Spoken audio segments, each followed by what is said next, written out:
Hello everyone, welcome to my channel. इस video में हम पैडागॉजी ऑफ मैथमेटिक्स के क्वेश्चन डिस्कस करेंगे। ये क्वेश्चन सीटेट और पीएस टेट में पूछे जाते हैं। जैसे कि आपको पता है कि मैथ्स का पोर्शन 30 मार्क्स का होता है और 30 मार्क्स में से अप्रॉक्सीमेटली 10 मार्क्स की पैडागॉजिकल इश्यूज़ पे क्वेश्चन पूछे जाते हैं और अदर 20 मार्क्स आपके सब्जेक्ट ओरिएंटेड होते हैं। उसके रिलेटेड हम कुछ क्वेश्चंस की सीरीज स्टार्ट कर रहे हैं। इसके मैं नेक्स्ट पार्ट में भी आपको वीडियोस करा दूंगा। तो अराउंड हम इसके 100 से 150 क्वेश्चंस कवर करने की कोशिश करेंगे। फर्स्ट क्वेश्चन से हम स्टार्ट करते हैं। At the top of Bloom's classification of the objectives of the cognitive domain is. At the top of the Bloom's classification of cognitive domain is. Your options is skill, evaluation, analysis, synthesis.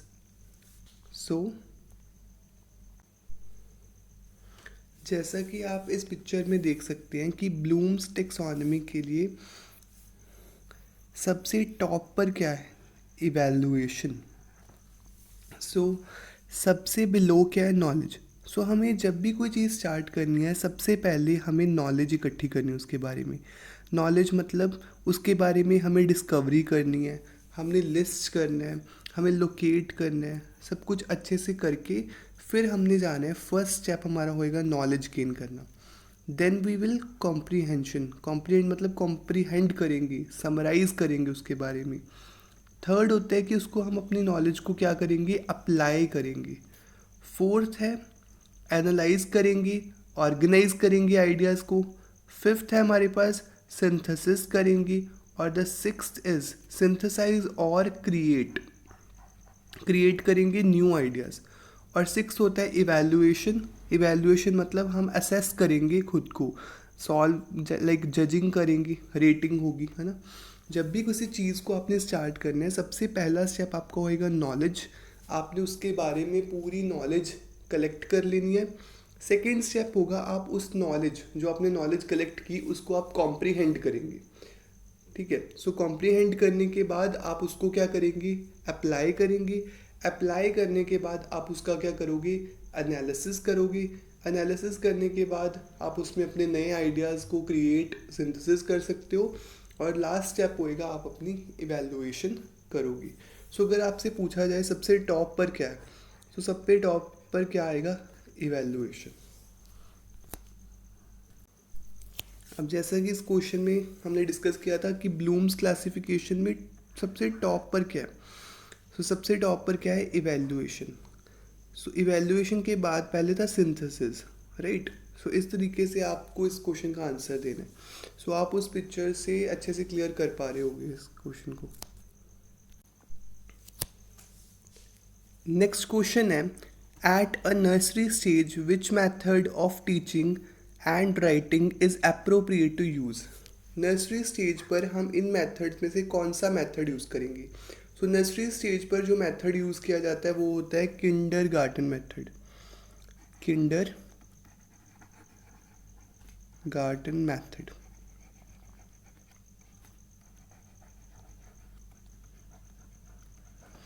Kindergarten method basically क्या होता है कि इसमें ये method दिया किसने था? ये मेथड हमें दिया था फ्रोएबल ने।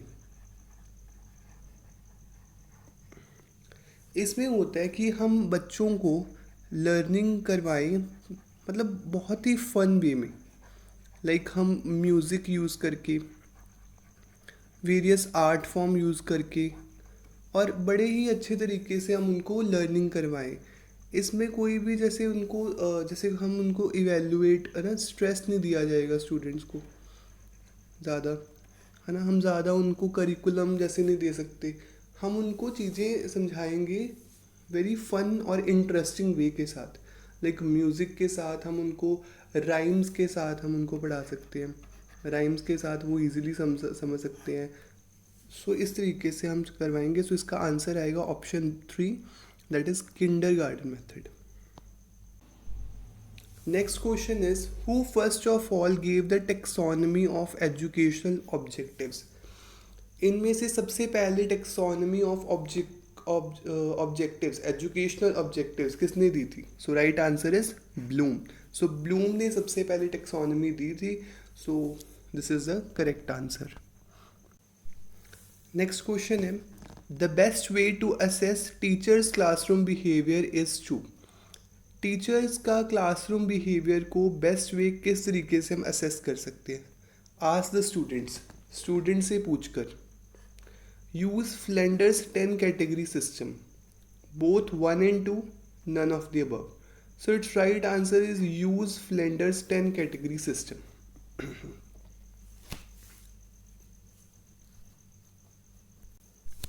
सबसे पहले हम फ्लेंडर का ये 10 कैटेगरी सिस्टम समझ लेते हैं।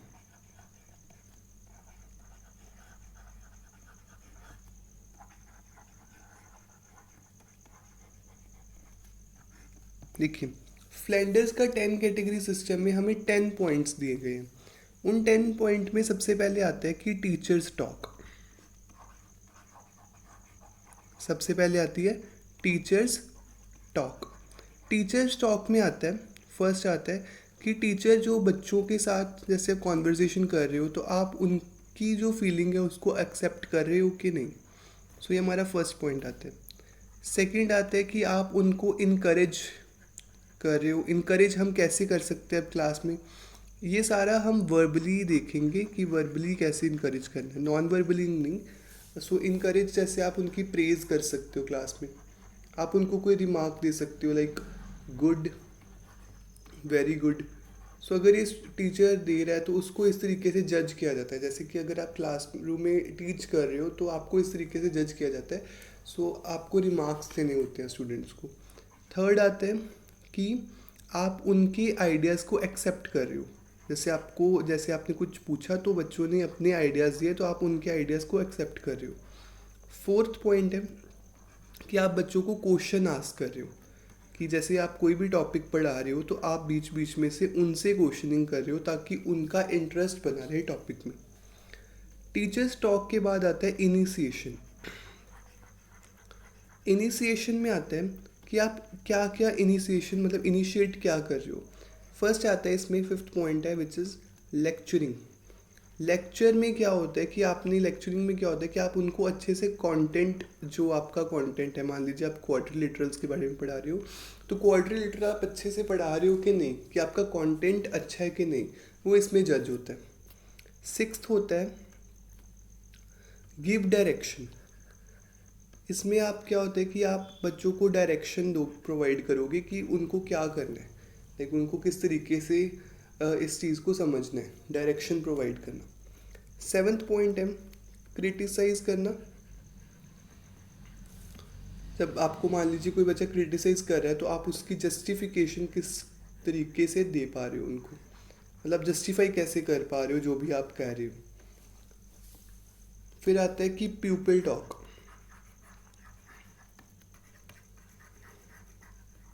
प्यूपिल टॉक में आता है बट जैसे स्टूडेंट्स का और लर्नर्स का रिस्पॉन्स है ना, स्टूडेंट्स और लर्नर का रिस्पॉन्स कैसा आ रहा है आपको। नाइन्थ पॉइंट है हमारे पास प्यूपिल कितना इनिशिएशन ले रहे हैं, वो कितना इनिशिएट कर रहे हैं आपके साथ मिलके। और लास्ट है 10th पॉइंट इज़ कि आपके पढ़ाने में बच्चों में साइलेंस है या कंफ्यूजन है। बच्चे कंफ्यूज तो नहीं हो रहे, जैसे आप कुछ टॉपिक करवा रहे हो और स्टूडेंट्स के रिएक्शंस कि वो साइलेंट हैं, कि वो ध्यान से पढ़ रहे हैं, वो कंफ्यूज हैं। सो इन 10 बेसिस के ऊपर, इन 10 तरीकों से हम टीचर को जज कर सकते हैं। ऐसे ही किया जाता है जब जैसे कि मान लीजिए आप कोई भी डेमो क्लास देते हो। डेमो क्लास में क्या होता है कि आपके सामने स्टूडेंट्स बैठे होते हैं और आपको कोई भी टॉपिक पढ़ाना होता है क्लास में। उसमें क्या होता है कि एक टीचर लास्ट पे जाकर बैठ जाता है और आपको वो एनालाइज करता है, एज अ स्टूडेंट वो आपको एनालाइज करता है कि आप कैसे उनको टीच कर रहे हो। ये 10 कैटेगरी सिस्टम के अकॉर्डिंग देखा जाता है। सबसे पहले टीचर स्टॉक उसमें ये पॉइंट्स आ जाएंगे, इनिशिएशन में ये आ जाएंगे और पीपल स्टॉक में ये आ जाएंगे। चलिए, अब इस क्वेश्चन में भी यही पूछा गया था कि टीचर को हम क्लासरूम में कैसे असेस कर सकते हैं। सो टीचर को हम क्लासरूम में फ्लैंडर्स 10 कैटेगरी सिस्टम से उनको असेस कर सकते हैं, राइट।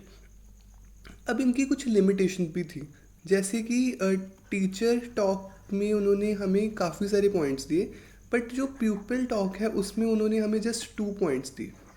सो ये इनकी लिमिटेशन थी, राइट, कि प्यूपिल टॉक को इतनी ज़्यादा अहमियत नहीं दी गई जितनी टीचर्स टॉक को अहमियत दी गई है।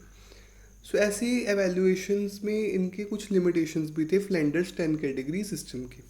सो आप इसको लर्न कर लेना कि बेस्ट वे कौन सा है, Flanders 10 category system. Next question is the internal quality of a good mathematics book are. Good mathematics book की इंटरनल क्वालिटीज़ क्या होंगी? Good printing, yes it is a requirement कि प्रिंटिंग गुड हो ताकि बच्चों को अच्छे से विजिबल हो। Psychological presentation of the subject matter. अब सब्जेक्ट मैटर की साइकोलॉजिकल रिप्रेजेंटेशन, अगर साइकोलॉजिकली रिप्रेजेंटेशन होगी किसी भी सब्जेक्ट मैटर की तो बच्चे उसको अच्छे से समझ पाएंगे, तो भी एक अच्छी क्वालिटी है। Suitable font type and size, font type readable होना चाहिए, सो ये भी एक क्वालिटी हमें एक गुड बुक में चाहिए। सो answer will be all of the above, हमें सभी चीज़ें चाहिए, प्रिंटिंग भी अच्छी चाहिए, साइकोलॉजिकल प्रेजेंटेशन भी अच्छी चाहिए होनी चाहिए, बुक की अच्छी बाइंडिंग, फॉन्ट टाइप, साइज, सब कुछ अच्छा होना चाहिए।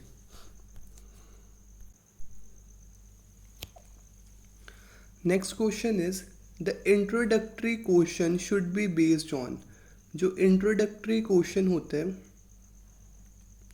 That should be based on, that should be based on previous knowledge of the student. जैसे मान लीजिए हम इंट्रोडक्टरी क्वेश्चन, जैसे हम क्लासरूम में एंटर करते हैं तो सबसे पहले हमने क्वेश्चन पूछना है बच्चों को। सो वो क्वेश्चन उनकी प्रीवियस नॉलेज की होनी चाहिए, यस बिल्कुल, क्योंकि जो चीज़ उन्होंने पढ़ी नहीं हम उसके रिगार्डिंग क्वेश्चन कैसे पूछ सकते हैं।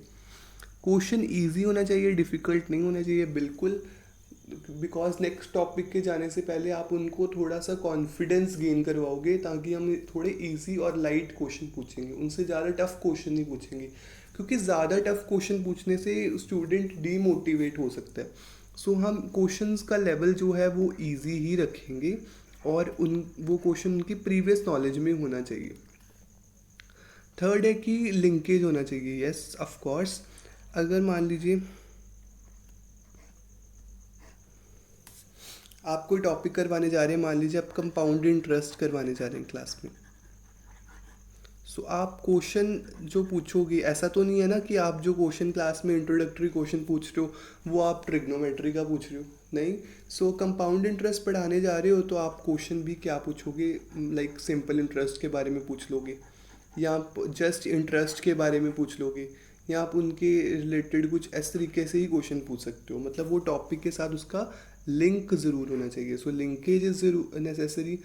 वो क्वेश्चन इजी, मतलब ज़्यादा इजी हो, मीडियम भी हो सकता है, बट वो क्वेश्चन ज़्यादा डिफ़िकल्ट ना हो। डिफ़िकल्ट से क्या होगा, बच्चे कंफ्यूज हो जाएंगे और जिससे आपको नेक्स्ट क्वेश्चन टॉपिक करवाने में दिक्कत रहेगी। और प्रीवियस नॉलेज टेस्ट करना बहुत ज़्यादा ज़रूरी है। So all the points are correct, so answer will be all of the above. Next question है we as a mathematics teacher evaluate pupil performance for. Mathematics teacher होने के नाते हम प्यूपिल की परफॉर्मेंस किस तरीके से मतलब इवेलुएट करेंगे। So upgrading the students, yes that's true, upgrade करना है स्टूडेंट्स को हमने, है ना। सो नेक्स्ट है motivating the students, yes. Assessing teachers performance, yes.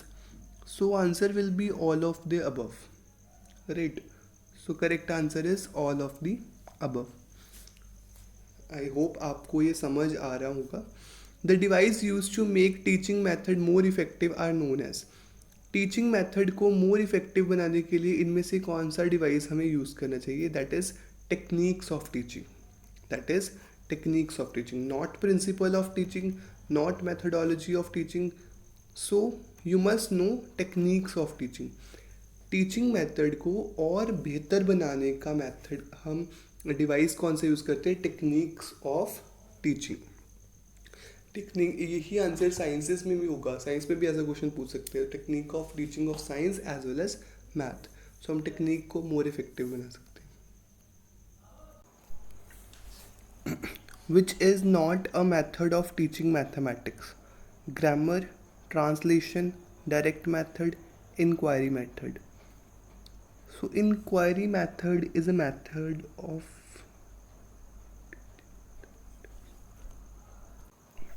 so its right answer is inquiry method.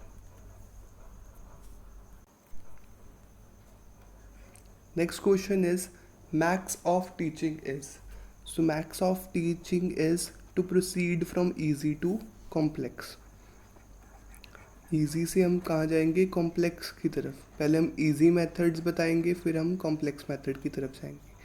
अगर ऑप्शंस में दिया होता कि हम पहले एब्स्ट्रैक्ट टू कंक्रीट जाएंगे, एब्स्ट्रैक्ट मतलब पहले हम एग्जांपल्स देंगे फिर हम फॉर्मूला बताएंगे, ये भी एक मेथडोलॉजी होती है, एब्स्ट्रैक्ट टू कंक्रीट जाना।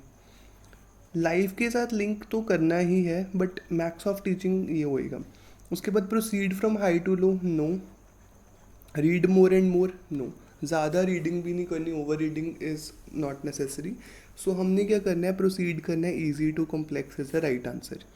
Giving assignment to the student is, assignment देना क्या है? ये एक टेक्निक है, टीचिंग की एक टेक्निक है असाइनमेंट्स देना, नॉट एड्स। एड्स होती हैं जो बीच बीच में हम, जैसे मान लो आप पेंडुलम का टॉपिक करवा रहे हो, बीच में आप बच्चों को पेंडुलम दिखा रहे हो, that is a teaching add. अगर हम उनको कोई शेप्स के बारे में करवा रहे हैं, हम ट्रायंगल दिखाएंगे, जैसे हम कोई बैंगल दिखा दें जैसे सर्कल है, तो वो हम एक एड की तरह यूज़ करें। It is not a principle of teaching, not a maxim of teaching. ये भी अपने आप में एक टॉपिक्स हैं, इनको हम अलग वीडियो में डिस्कस कर लेंगे, प्रिंसिपल ऑफ टीचिंग और Maxim's of teaching, which is very important. Which is the first step in system analysis? System analysis का फर्स्ट स्टेप क्या है?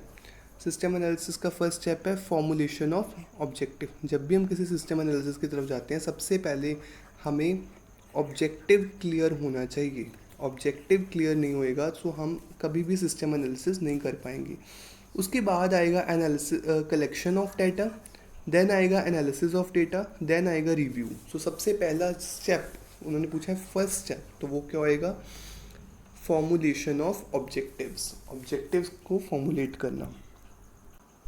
Next question is what should formative assessment ensure? Formative assessment ensure objectivity, credibility and relevance. So all of the three. So answer will be all of these four options. What are the points of formative and summative assessment? So objectives, test, level of generalization, all of the above. So summative assessment include obviously test, right, and formative assessment मूल्यांकन करना। So मूल्यांकन करने के कुछ points हैं, like objectives, test, level of generalisation. So answer will be all of the. What should formative assessment ensure? So answer is all of these. Next है what are the points of formative and summative assessment? So answer is all of these for this also. defective questions are suggestive in nature, not indefinite, but they are suggestive. Okay, the next question is the teacher should ask the question. Teacher अब बच्चे से question कैसे पूछेगा? Learner से question कैसे पूछेगा? Stands amidst the pupils, बच्चों में खड़ा कर लेगा, this is right way. Speaking loudly बोलेगा, followed by the principles of variety, yes. So all of the above is the right answer. Which problem in classroom is due to curriculum? Curriculum से किस तरीके की problem क्या होएगी? Cleanliness is not a problem, teaching is not a problem, discipline is not a problem, indiscipline is a problem. So answer is 2 option. Next question is the curriculum means race course. So इसका मतलब होता है, race course होता है जिसमें हम दौड़ते हैं, सो वो होता है रेस कोर्स। अब करिकुलम को रेस कोर्स क्यों कहते हैं? क्योंकि करिकुलम एक वर्ड से डिराइव हुआ है, करिकुले, जिसका मतलब होता है रेस या रन मतलब दौड़ना। अब दौड़ते कहाँ पर हम? Race course. इसको करिकुलम को हम रेस कोर्स कह देते हैं। Curriculum includes the environment. Curriculum क्या इंक्लूड करता है? करिकुलम इंक्लूड करता है academic of a school, yes, Physical of a school? Yes. Social of a school? Of course. So answer is all of the above.